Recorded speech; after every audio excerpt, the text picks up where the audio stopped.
নমস্কার বন্ধুরা, আমার চ্যানেলে সবাইকে স্বাগত। আজকে আমি একটা নাস্তা রেসিপি বানাচ্ছি। এটা বিকালবেলায় চা বা কফির সাথে খেতে দারুণ লাগে। পুরো ভিডিওটি দেখার জন্য সকলের কাছে অনুরোধ রইল। আমি প্রথমে একটা বাটিতে হাফ বাটি গরম দুধ নিয়েছি। এবার গরম দুধের মধ্যে 4 চামচ চিনি দিলাম, দিয়ে চিনিটা ভালো করে গুলে নিলাম। গরম দুধের মধ্যে দিলে চিনিটা তাড়াতাড়ি গুলে যায়। তারপর ওর মধ্যে আমি 1 চামচ ইস্ট দিলাম। ইস্টটা দেওয়ার পরে একটু নাড়িয়ে নিলাম। ভালো করে গুলে গেলে ওটাকে আমি ঢাকা দিয়ে 10 মিনিট মতো রেখে দিলাম। তারপর 10 মিনিট পর দেখাচ্ছি। দেখুন এটা ফুলে গেছে। একটু নেড়ে দেখাচ্ছি।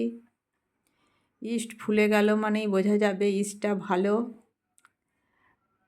তারপর একটা বড় বাটিতে আমি হাফ বাটি মতো ময়দা নিয়েছি। তারপর ওর মধ্যে অল্প একটু নুন দিলাম।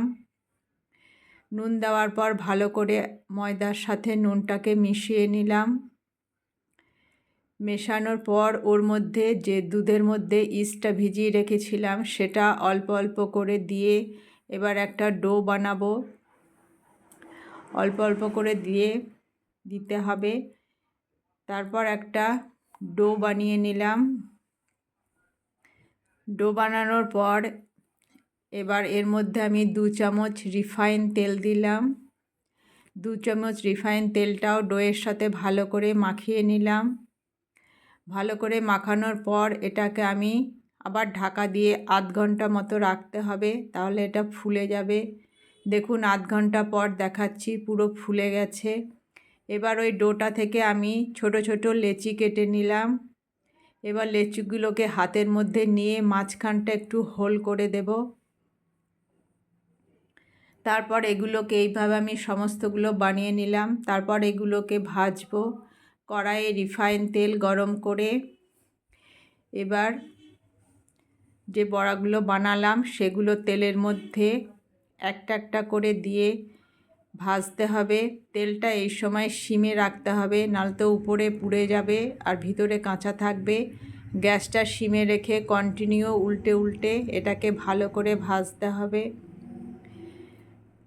তারপর যখন হালকা ব্রাউন কালার হয়ে যাবে তখন এগুলোকে তুলে নিতে হবে। এইভাবে এই রেসিপিটা একবার বানিয়ে দেখবেন, খেতে দারুণ লাগে। একটু মিষ্টি মিষ্টি হয়, চা কফির সাথে দারুণ লাগে। তারপর সমস্ত বড়াগুলো আমি ভেজে নিলাম। তারপর একটা প্লেটে আমি কফির সাথে সার্ভ করলাম। নাস্তা রেসিপিটা ভালো লাগলে অবশ্যই লাইক কমেন্ট করবেন। যারা নতুন বন্ধু আছেন তাদের কাছে অনুরোধ রইল আমার চ্যানেলটি সাবস্ক্রাইব করার জন্য। আজ এখানে শেষ করছি। সবাই ভালো থাকবেন। ধন্যবাদ। Thank you. Bye by.